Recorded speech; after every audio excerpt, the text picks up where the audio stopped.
Minnesota's tightening budget now facing a forecast to get even tighter. Without new revenue or cut spending, the state will still have a small surplus by 2027 and a growing $6 billion deficit by 2029.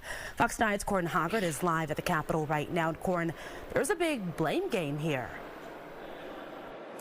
Yeah, that's right. That projected deficit is up by about $900 million since just the last forecast in December, and that's mostly because of inflation. So DFL members are blaming President Donald Trump. The Republicans, on the other hand, say the DFL trifecta we had the previous 2 years had already run this state pretty far down the road, turning a record-setting surplus into a pretty sizable deficit. A fiscal freefall has hit Minnesota since last February.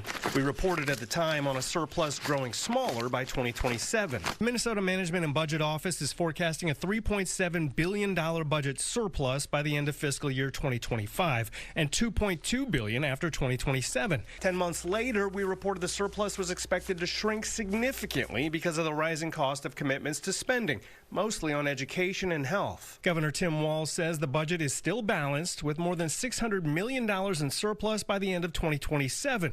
Now, the leftover pot of cash in 2027 is down to $456 million, and state economists are projecting a $6 billion deficit by 2029. Basically, the only thing that's changed since November is Donald Trump's chaos to the economy.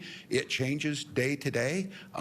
It provides the uncertainty that we don't need. But that projected 2029 deficit was already more than $5.1 billion before President Trump took office. Democrats in the state, as you have heard, want to go ahead and blame anyone else for the damage that has happened to our state budget.